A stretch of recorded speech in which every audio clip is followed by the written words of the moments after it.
Olá, pessoal, sejam todos muito bem-vindos para formar e pôr em ação fisioterapeuta de excelência nas nossas UTIs. Nós continuamos no ar com o nosso podcast UTI Informe e Ação.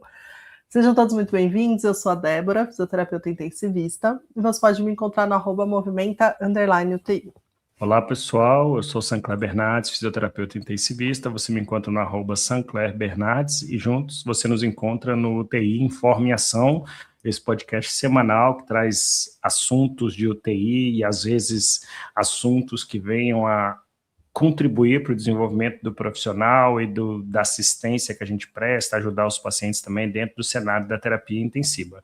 Você também pode encontrar a gente lá no Instagram, nesse @UTI Informe e Ação, e lá vem muito mais coisa, chamar a gente para conversar, conhecer um pouco do trabalho, do podcast, o trabalho do UTI Informe e Ação de uma maneira geral, e lá você consegue, inclusive, informações de como entrar para a nossa comunidade, ou como entrar para o nosso grupo de apoiadores, que são grupos especiais, que a gente tem um agradecimento, uma gratidão muito grande por pessoas que acreditam no nosso trabalho e, de alguma maneira, fazem parte de uma comunidade que gosta de discutir, receber informação, ou vai além e apoia o podcast de alguma maneira, com ajuda financeira, para que a gente possa manter a qualidade, o desenvolvimento, a estrutura, para que a gente possa estar chegando a vocês toda semana com um episódio novo.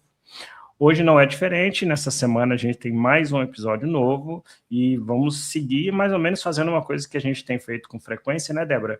Que é trazer o que há de muito novo e o que vem se discutindo dentro da área da terapia intensiva, né? O podcast ele tem muito disso de, saiu uma coisa, vamos trazer para cá, vamos fazer um raciocínio em cima, não estamos aqui para catequizar ninguém, de falar tem que usar ou não tem que usar, mas a gente traz informações e traz uma reflexão que eu acho que ela é muito sadia e necessária para os profissionais, né? Então, hoje, seguindo nesse caminho, a gente vai mudar um pouquinho o olhar da reabilitação para uma outra coisa, mas a gente já falou muito aqui sobre prognóstico, sobre predição, sobre previsibilidade de alguma coisa, e hoje o nosso tema é se a relação PF, a relação PO2-FO2, ela pode prever mortalidade na UTI. E isso é uma coisa muito interessante, porque a gente sabe que as UTIs, elas lutam com isso, né, Débora? Cada UTI, ela usa um indicador, ela quer saber uma forma de falar, olha, a chance dos nossos pacientes morrerem é de tantos por cento, e a gente vai batalhar para que a gente consiga um resultado mais baixo do que isso, que mostra a efetividade aí da assistência, do cuidado de um paciente crítico. E por que é legal? A gente vai entrar mais a fundo nessa conversa.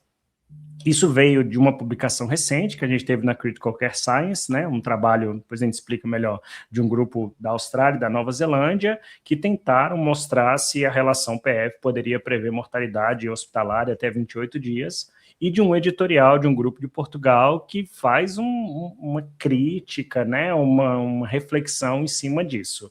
Mas o legal é que a relação PF é algo que nós usamos no dia a dia, assim, facilmente, né, Débora? Eu ia falar Principalmente isso. quem viveu a pandemia. Eu ia falar que fisioterapeuta não gosta da relação PO2, né? Eu brinco, né? Porque quando os alunos começam o estágio, eles têm tipo entre aspas, uma prova, assim, só para a gente checar o conteúdo e tal, alinhar, e aí tem gaso, né? Olha, eu dando spoiler daqui, né? Aí a gente sempre fala, e a relação PO2-FO2, né? Então é uma coisa que a gente gosta mesmo, né? É uma coisa que eu acho que faz parte da nossa prática clínica constantemente.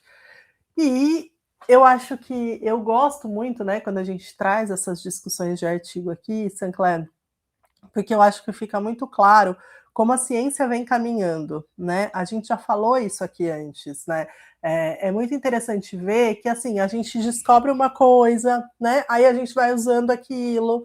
Aí a gente começa a ver que, poxa, mas espera aí, né? Não é tudo isso, ou tem essa dificuldade, essa Ou eu posso limitação. simplificar, ou eu preciso complicar para ter mais precisão, né? Exatamente, eu preciso mexer aqui, mexer ali, né? E aí no uso daquilo, né, que foi descoberto, a gente vai descobrindo outras coisas, né? Então, e aí a gente vai adaptando, vai melhorando, ou vai descobrindo que não era tudo aquilo que a gente imaginava, né? Porque, sei lá, quando aquele estudo foi feito, talvez até fosse, mas aí, como outras coisas mudaram na UTI também, talvez não sirva mais, né? Então, essa dinâmica, sabe, da evidência científica, eu acho muito legal, eu acho muito importante, porque senão a gente se apega a coisas, né, que eram feitas e que minhas eram muito legais. escolhas, as minhas intervenções, os meus índices, né? Exatamente. E não vê que o cenário está mudando, né? Que algumas coisas mudaram, enfim. Mas também acho que é para a gente enxergar desse jeito, e não do jeito assim, do tipo, então não serve para nada, né? Ou antes servia, agora não, né? É o dinamismo e o avanço mesmo da ciência, né? E obviamente isso aconteceu, né? Está acontecendo com a relação PaO2-FeO2. Ela foi trazida, né, há muito tempo e a gente sempre usou, mas agora a gente também tem enxergado que talvez existam algumas limitações, algumas questões que precisam ser levadas em consideração, né? Então, eu acho muito legal assim essa visão e acho que a gente tem que estar aberto para isso, né? Exato, exatamente. E aí eu acho que vale para a gente contextualizar o pessoal, né? O que foi feito e de onde veio a proposta desse grupo. Então, na verdade, o grupo que fez o trabalho é da Austrália e de Singapura, e eles fizeram com dados da Austrália e da Nova Zelândia, que geralmente os dados de Austrália e Nova Zelândia, eles são estudados na maior parte das vezes juntos por causa do sistema que eles têm, né, de armazenamento de dados e etc. E aí, só para a gente ter uma ideia da magnitude, foi feito um levantamento de 200 e cacetadas UTIs. Muita UTI, é muita gente. A gente está falando aí que na primeira leva identificaram tipo mais de 2 milhões, se eu não me engano, de internações de pacientes na UTI, e aí eles começam a colocar critérios de inclusão e de exclusão. O que eles queriam ver? Aquelas pessoas que nas primeiras 24 horas que internavam na UTI, se elas tinham uma gasometria, pelo menos uma, com uma relação PO2 a FiO2 relatada. E eles queriam saber se essa relação ela se correlacionava, se ela tinha um poder preditivo da chance dessa pessoa morrer mais ou morrer menos. Ou seja, se a troca gasosa era ruim nas primeiras 24 horas, se isso se associava com maior ou menor mortalidade. Como eu disse antes aqui, a gente tem índices preditivos, SAP, SOFA, Apache, etc., que inclusive a relação PO2-FO2, ela entra em alguns desses índices para somar questões de gravidade. Mas a ideia era simplificar, é ter uma coisa muito mais simples do cotidiano, do dia a dia, que todo mundo já faz, que um gasômetro já faz, se você anotar lá FiO2 do seu paciente na hora da coleta da gaso. Será que isso não me dá a possibilidade de prever a mortalidade numa mesma ou próxima assertividade em relação a esses outros índices? Então, eles foram lá e fizeram esse estudo. No final das contas, quando foram cortando daqui e dali, eles chegaram em mais de 600 mil pacientes para fazer essa análise. Aí, só que a forma como foi feito também trouxe a discussão que o editorial traz depois.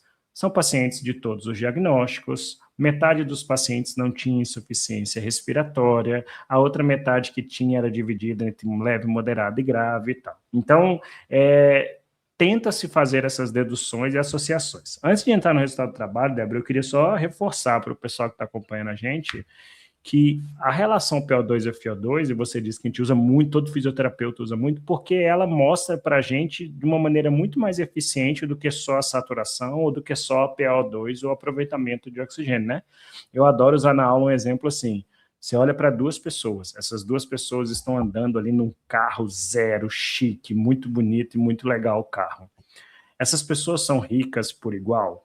Né? Porque eu estou falando que hoje em dia um carro zero, chique, potente e tal, é algo muito difícil. Essas pessoas são ricas por igual? Não, porque a gente não sabe como a pessoa consegue ter aquele carro. Tem gente que tem o carro quitado, sem ter dívida, etc., e tem gente que tem o carro e está devendo o planeta para ter o carro. A PaO2 por si só, ela demonstra a quantidade de oxigênio no sangue, só que depende da quantidade que você oferta também. Então, por isso a relação PaO2 e FiO2, ela fala muito sobre aproveitamento. Eu já falei aqui antes, eu adoro matemática. Então, se você vai na matemática, para cada vez que você aumenta a FI, você deve automaticamente aumentar a PO2 e FiO2 se a condição for favorável. Mas aí a relação mostra isso. Então, a gente usa muito ela como diagnóstico. Hoje em dia, isso é inegável. A gente já sabe que abaixo de 300 é um indicativo de déficit de troca gasosa. Se tiver outros critérios, a gente tem SARA e a gente pode classificar a SARA, síndrome de desconforto respiratório, em leve, moderado ou grave. E aí já queria trazer um primeiro ponto, que a maioria dos estudos, a gente tem lá de 200 a 300, de 100 a 200 e de 0 a 100, né, na classificação. Tem um monte de estudo que usam valores que estão no meio do caminho. Então, para você bloquear um paciente, para você pronar um paciente, a gente usa menor que 150. Aí é o quê? Uma moderada grave? Acima de 150 é uma moderada leve? Então, assim, é muito difícil a gente ter pontos de corte específico. Mas os autores foram atrás disso, né? Eu só ia complementar que eles falam exatamente isso, assim, né? Que tem vários pontos que, digamos assim, não incomodava, né? Mas que trazia esse questionamento para eles, né? Que por exemplo, né? A gente sabe que a mortalidade ela aumenta com a diminuição da PaO2-FA2, né? Mas assim, aonde está esse limite, aonde está exatamente esse ponto, né? A gente não sabe, né? E aí ele traz essa questão de que é uma coisa, é uma maneira muito fácil o beira-leito, né? Da gente fazer, mas que a gente tem que tomar cuidado, porque tudo bem, é fácil, mas a gente precisa entender se ela vai responder exatamente aquilo que a gente quer, né? Porque aí ele traz esses outros pontos, né? A gente acabou usando ela para bastante coisa, né? Então ele até questiona depois, né? Assim, olha, ela é usada para determinar a gravidade, né? Dentro do consenso, né? Para dar o nome, né? Da síndrome do desconforto. Ela faz parte de alguns outros índices. Então, peraí, a gente precisa entender direito, assim, né? De quem que a gente está falando, que a gente tá olhando? como é que isso funciona de verdade, assim, né? Então, eu acho que, assim, a sensação que eu tenho lendo o artigo é que o que ficou, assim, né, fazendo eles pensarem nisso foi exatamente assim, a gente começou a dar muita importância, uso para ela, muita luz, então, peraí, a gente precisa ver se realmente, né, é isso. Então, até em algum lugar eles até falam assim, talvez assim a gente tenha feito esses critérios, né, de 300, 200 e 100, mas a gente talvez não tenha tanta certeza disso, né? Então é meio como se ele dissesse assim, ó, se a gente vai tomar condutas, né, decisões, né? Porque se você está falando de risco de mortalidade, prognóstico, isso acaba tendo decisões em cima disso, né? Se você vai tomar conduta, se você vai tomar decisões em cima de um negócio, então peraí, então talvez a gente precise estudar melhor isso, né? Então, Se pelo menos tem foi essa números que o entendimento que eu tive assim do que eles trazem, sabe? E a gente fez um episódio há um tempo atrás sobre os números, né? A importância dos números, se os números.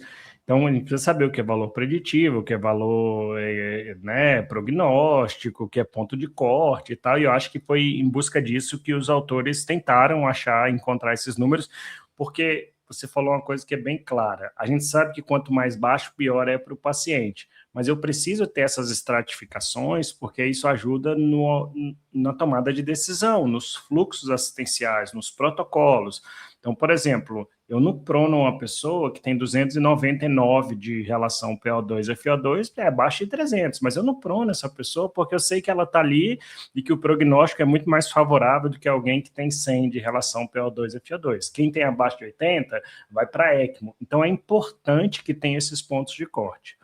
E aí eles tentaram achar esse valor, né? E é interessante que eles acham um valor e fazem uma outra sugestão também de um valor um pouquinho mais baixo. Então, o que os autores encontraram? Já pode trazer, né, o resultado aqui. Né? O que os autores do trabalho original encontraram? Que o ponto de corte para prever mortalidade, ou seja, para ter um maior aumento na chance de mortalidade, seria abaixo de 230. Então, se a gente tiver um paciente nas primeiras 24 horas, a pior relação PO2-FO2 que ele tiver for abaixo de 230, isso tem uma maior associação com o aumento da mortalidade. E quando for acima, tem uma menor associação.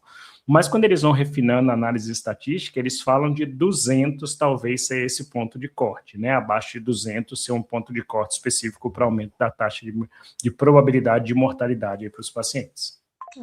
Mas eu acho que uma coisa interessante, né, da gente discutir é que o que eles trazem é assim, olha, a gente encontrou, né, então assim, realmente existe um ponto, eles chamam de ponto de inflexão, né, nesses 200, e a gente tem um ponto de corte ali nos 230, né, mas quando eles pegam, por exemplo, a área sobre a curva, né, fazem análise da curva ROC, por exemplo, isso não é tão expressivo, né, É baixo o valor, né?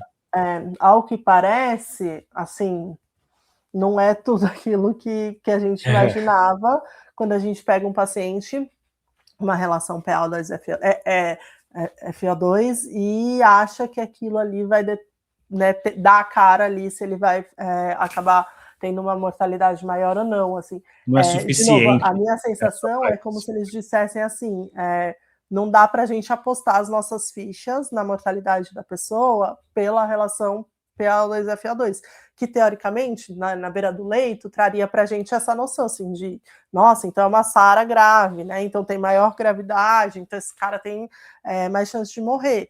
Mas eles enfatizam muito que ela sozinha, né, que foi o resultado da curva ROC, ela não tem todo esse poder, né, o poder é baixo.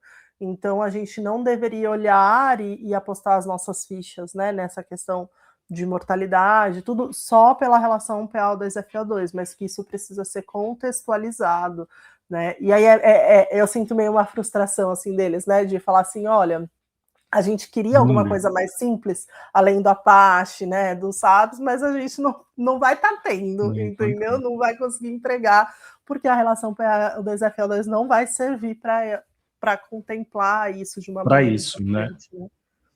né? E uma coisa legal é isso, ela não serve para isso, para a predição de mortalidade. Meio que a gente continua na ideia que mais grave, você tem que ter uma atenção, porque aquilo ali tende a ter outros desfechos negativos, mas que a pessoa vai morrer mais, não necessariamente. E aí eu achei muito legal, Débora, porque o editorial, ele vem a criticar, ele inclusive... O trabalho fala sobre predição de mortalidade com a relação PaO2-FO2 e o editorial a relação PaO2-FO2 é uma fraca ferramenta para se prever a mortalidade. E aí eles colocam muito uma coisa que vale a discussão aqui da gente, por que ela pode ser fraca? Exatamente porque nas primeiras 24 horas o manejo do paciente ele pode mudar muito, é muito amplo a mudança que a gente tem de uma relação PaO2-FO2 nas primeiras 24 horas. Então, imagine que você está naquela UTI que colhe uma gaso logo quando o paciente chega. E aí você colheu uma gaso antes ele de... fala isso, né? Eu não sei se é no editorial ou se é no estudo, mas que ele fala, se você coletou a gaso imediatamente depois da sucção, do abrir o sistema, enfim. Exato, aí tipo assim, aí ali vai dar a pior relação PaO2-FO2, mas ela não reflete talvez qual é o real estado de troca gasosa do paciente, porque ela foi no momento específico ali.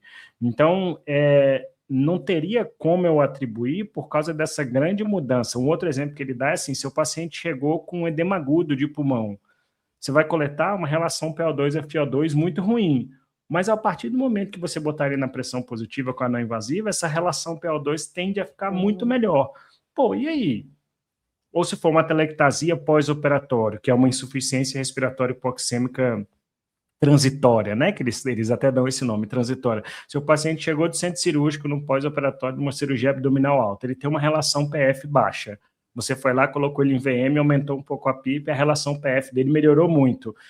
Mas aí não vai dar predição de mortalidade. É óbvio que não, porque aquela relação PF baixa dele não reflete exatamente a condição. Então, eu achei interessante que me trouxe a ideia assim, será que se a gente fizer um acompanhamento nas primeiras 48 ou 72 horas, a curva da relação PF não seria mais interessante do que um valor isolado? Pô, meu paciente está aqui há 3 dias e a relação PF está caindo. Talvez isso seja um alerta muito maior do que uma relação PF baixa no primeiro momento. E aí eu queria botar esse ponto aqui, Débora. A gente tem inúmeras unidades e profissionais que quando vê uma relação PF, cega para o resto do planeta e começa a fazer tudo como se fosse o último momento da vida do paciente, né? O pessoal faz antes, chega lá, conectou o paciente 100% de FI, colhe uma gaso, a relação veio ruim, veio, porque ele está com 100%, tende a ser mais baixo, aí antes da pessoa diminuir, o paciente está saturando 100%, antes dela diminuir, a pessoa já está querendo bloquear, sedar, pronar, fazer ECMO, então, as pessoas, apesar da gente não ter esse número, as pessoas usam esse índice, né, essa relação, para poder tomar um monte de decisão e sem entender o quão dinâmica ela é. Exatamente. E a outra coisa que eu ia comentar, né, é que eles também, eu tô até pegando aqui, eles fizeram, então eles viram isso, né, que a PaO2-FO2 ideal ali para o prognóstico de mortalidade seria ali os 230, né? Mas com aqui 0,6, né, na área sobre a curva ali, né? Então, isso é considerado uma capacidade discriminatória baixa, né? Para então prever a mortalidade, né? E aí, e ele fala também que a sensibilidade e especificidade também foi baixa, né? Mas aí eles também viram na alta da UTI, a mortalidade na alta da UTI, 28 dias, 90 dias, 180 dias e 1 ano, né? E também, assim, não mudou nada, né? Não teve nenhum, para prever a mortalidade um pouco mais tardia, nada ficou melhor, assim. E outra coisa que eu achei interessante, e que eu tenho batido um pouco nessa tecla, né, a gente tem falado aqui também, é que hoje a gente tem entendido a importância, assim, de análise de subgrupos, de fenótipos específicos para UTI, né, para não pôr todo mundo no mesmo saco. E aí eles também fizeram essas análises de subgrupo, por idade, por motivo de internação, enfim, e também nada, assim, não acharam, talvez, assim, ninguém que refletisse melhor.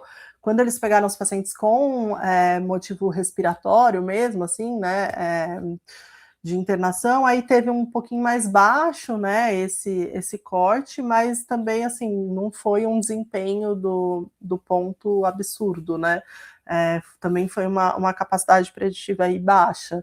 Então, assim, não é nem que dá para falar um pouco assim, talvez esse grupo ou esse, porque também não encontraram nada, né. Então, achei isso também interessante. Não sei se você quer falar alguma coisa sobre isso? Não, eu queria completar com uma outra coisa que me chama a atenção para eles chegarem no valores. Eles fazem uma discriminação total dos pacientes e eles fazem subanálises, né, com os 3 tipos de classificação da insuficiência respiratória, né, de leve, moderada e grave. E uma das coisas que me chama a atenção é que eles colocam as intervenções. E aí, para você ver como, talvez, eu não sei se isso tem a ver com a região, né, aqui a gente tem muito a ideia de que a ventilação não invasiva para pacientes que tenham hipoxemia moderada ou grave, a gente não deveria usar, deveria pensar mais na ventilação mecânica invasiva, e nos pacientes com a relação PF de 200 a 300, ele deveria pensar mais na não invasiva. E na amostra que eles coletaram, a maior porcentagem de pacientes recebendo ventilação não invasiva é do grupo que tem a relação abaixo de 100. Então, assim, é até difícil de você falar, porque eles estão pegando pacientes e as intervenções que a gente usa no nosso dia a dia relacionada à relação PF, eles não usam a mesma maneira que a gente faz. Então, a gente tem que tomar um certo cuidado nessas análises divididas aí, como você disse, que eles mesmos mostram, não tem tanta diferença, e eles tomam decisões diferentes da gente. Então, eu confesso que eu não sei nem dizer, pode ser que a gente tenha um resultado mais propício para prever mortalidade ou não, pela forma como a gente prescreve as nossas intervenções aqui, baseada na relação PO2 e FiO2 desses pacientes. E uma outra coisa que eu queria... Rapidinho, ele fala na limitação, né, para tomar cuidado em extrapolar, principalmente em países de baixa renda, né, de média renda, enfim. E aí, no editorial, eles citam que, inclusive, olhar só para a relação PF é difícil por causa desses países. E aí fala, será que não poderia, então, usar a relação SF? A última definição de SARA já engloba a utilização da relação SF, saturação periférica sobre FiO2, para suprir os países que não têm, ou as UTIs que não têm recurso para ficar fazendo gasometria toda hora. Tem um monte de UTI no mundo que não tem. Né? A gente, às vezes, é privilegiado de ter um gasômetro dentro da unidade, tá, mas tem um monte que não tem. Então, ele coloca essa outra observação. Uma coisa que me chamou a atenção quando eu comecei a ler, Débora, assim, o trabalho foi feito com levantamento de 2018 a 2022. Eu falei, pronto, metade é Covid. E não é, né? Ele teve, baixíssima a porcentagem de pessoas que tiveram Covid. Eu não sei como é que foi, sei lá, teve muito hospital de campanha, igual aqui, etc. Porque se a gente fizesse nesse período aqui no Brasil, a gente ia ter um impacto gigantesco. Exatamente. Não, eu ia comentar só que ele também, nessa história, assim, né, de usar a relação PO2-FO2, que eu acho que era uma coisa que eu sinto que eles gostariam, assim, como preditor de mortalidade, para dar uma aposentada no Apache, no SAPS, enfim, eles falam um pouco na discussão, né, de que o Apache, o SAPS, enfim, eles são difíceis, né, e eles são úteis para a pesquisa, mas na beira ali do leito, né, na rapidez, né, ele não é tão fácil, não é tão simples, não funciona tão bem, né. E aí ele fala: mas também por outro lado a relação PO2-FO2 sozinha não funcionou". Então, ele até coloca assim, a sugestão deles, né, é que, ele até fala, né, então, que embora sejam ferramentas úteis para pesquisa, elas não são tão adequadas para o uso clínico, e aí ele sugere uma abordagem incremental, que começa com a PO2-FO2, mas vai adicionando sequencialmente dados ali de cabeceira, que estão facilmente disponíveis, talvez poderiam ser aí o mundo ideal de uma ferramenta Caminho, né? preditiva, com maior capacidade discriminatória, né, para ser útil.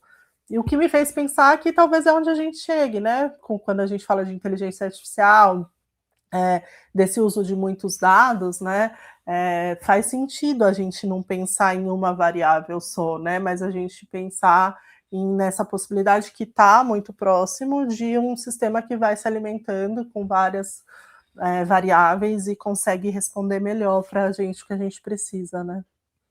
Talvez a gente chegue com a inteligência artificial e com a tecnologia em índices ou que a gente nem precise calcular, que a própria IA faça isso, né? Ou que índices que a gente possa, dessa maneira progressiva que você disse, mas que sejam mais simples do que você fazer um SOAP, ou do que você fazer um SAPS, ou do que você fazer o Apache, né? São índices, eu não estou falando que não tem que fazer, muito pelo contrário, a gente tem que ter, mas são índices relativamente trabalhosos, às vezes. Se você não tem um sistema que faça isso, eu lembro quando o Marcelo Maia veio aqui conversar com a gente sobre o TI do futuro, ele disse, hoje na UTI a gente joga a evolução automaticamente calcula. Mas se você não tem isso no seu serviço, dá um trabalho para se chegar nesses indicadores.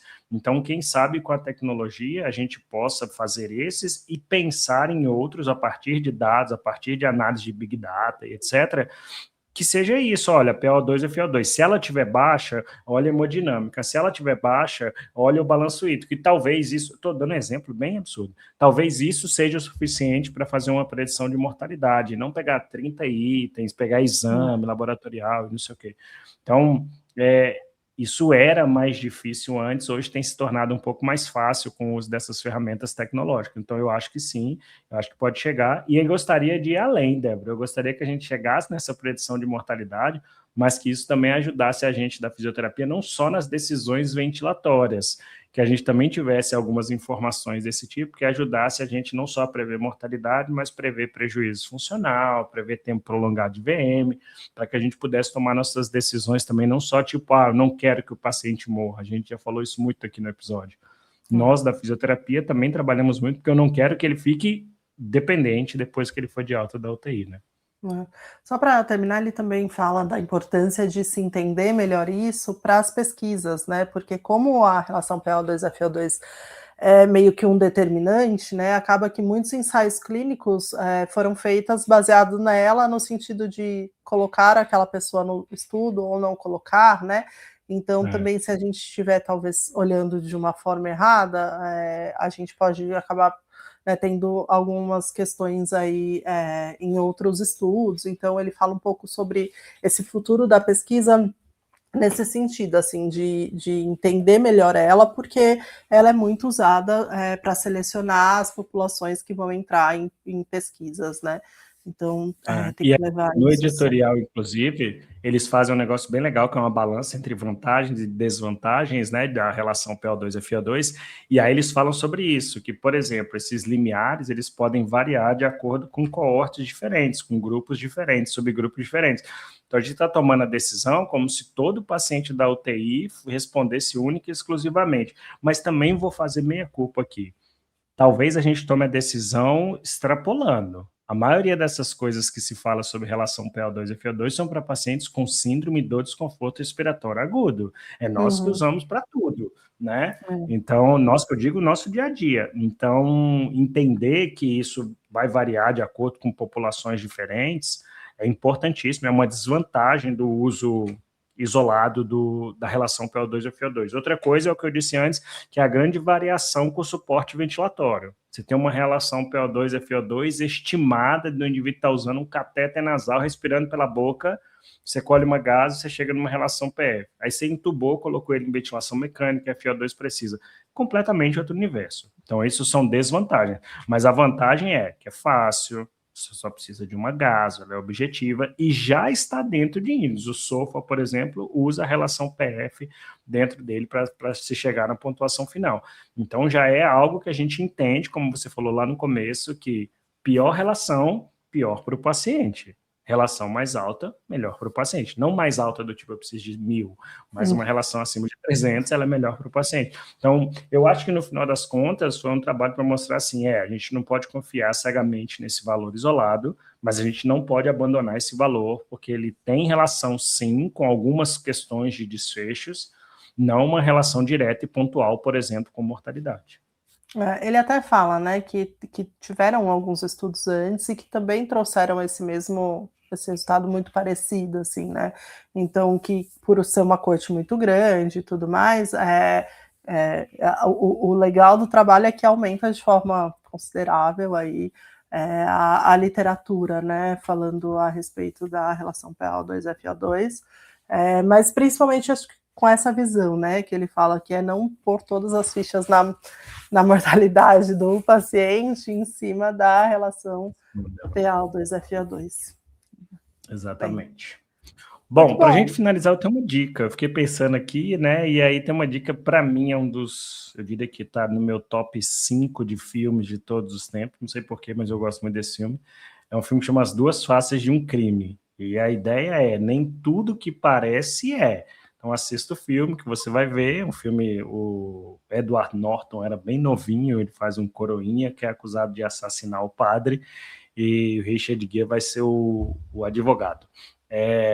E a relação PO2 é isso, PO2-FO2. Às vezes não é, não sei, você precisa ter mais informações para você saber efetivamente o que ela está mostrando e que tanto ela baixa pode ser ruim, que tanto ela baixa não faz diferença, precisa de ajustes e etc.